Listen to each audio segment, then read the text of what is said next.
Hello students, welcome back. Now let us find normal form of equation of line ax plus by plus c equal to 0.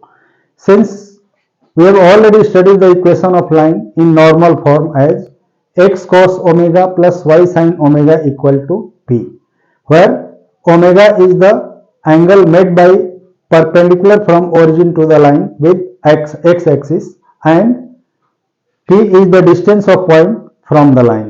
ठीक है, perpendicular distance of the line from the origin.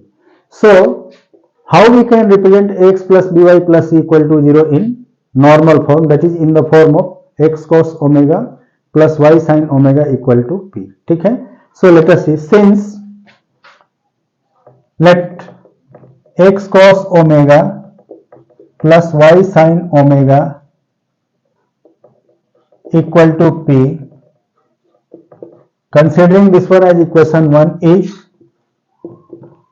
normal form of equation of line क्या ax plus by plus c equal to 0, or this can be written as ax plus by equal to minus c. Let us consider this one as equation 2. So now normal form of straight line and here general form of straight line, equation of straight line, both represent the same line. ठीक है, normal form में भी वही line है और general form में भी वही लाइन है. So now we can compare the coefficient of x and y in both, they will be same. Hence since क्या होगा, equation 1 and 2, equation 1 and 2 represents the same line, represent the same straight line. ठीक है, hence क्या हो जाएगा, ये दोनों same straight line represent कर रहे हैं, मीन्स क्या होगा, a upon cos omega equal to b upon sine omega equal to minus C upon क्या हो जाएगा, p. ठीक है, आ गया समझ में. अब हम इन दोनों से कंपेयर करेंगे, यानी a upon cos omega equal to minus C upon p. So क्या हो जाएगा, और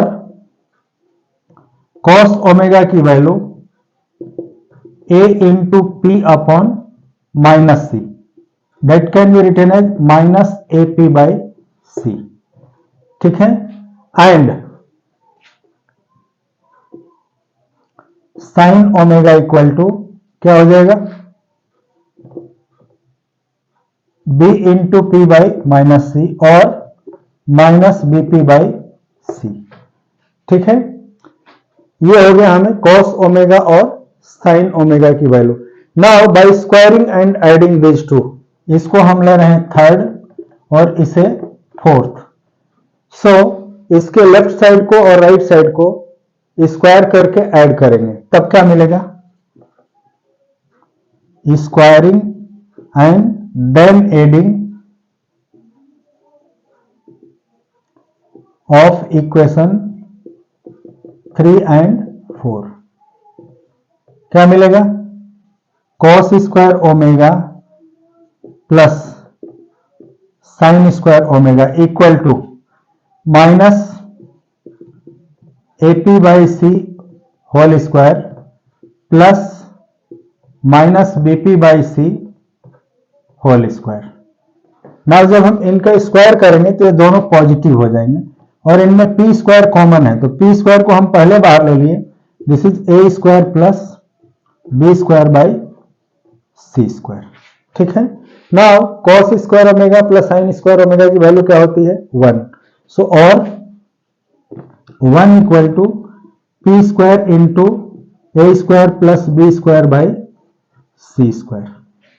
now from this we can get p की value, p square will be equal to how much, C square upon A square plus B square, और P will be equal to plus minus C upon under root A square plus B square. ठीक है, this one let us consider as A fifth. तो हमें यहाँ P की value मालूम होगी. Now if we put the value of P in equation 3 we'll get cos omega, and by putting this in 4 we'll get the sin omega. Hence from 3 and 5 क्या होगा, cos omega will be equal to minus a by c into p की value क्या है, plus minus c upon under root a square plus b square. So ये plus minus दोनों into होकर के क्या हो जाएगा, minus plus. This is minus plus, c और सी कैंसिल हो जाएगा. So this is A upon, plus minus को हम बाद में चेंज करके माइनस प्लस कर लेंगे. This is A upon under root A square plus B square. ठीक है, तो ये कॉस ओमेगा की वैल्यू मिले. Similarly and from 4 and 5 sin omega will be equal to, in the same way that will be equal to plus minus यानी minus plus b upon under root a square plus d square. Let us consider this one as a 6. दोनों को एक ही में हम ले लिया. So now hence equation of straight line x cos omega plus y sin omega equal to p can be written as, कैसे लिखेंगे, hence equation of straight line ax plus by plus c equal to 0 in normal form is x cos omega plus y sin omega equal to p, where cos omega, sin omega और p की value 5 और 6 में given है. where cos omega equal to plus minus a upon under root a square plus b square, sin omega equal to plus minus b upon under root a square plus b square, and p equal to plus minus c upon under root a square plus b square.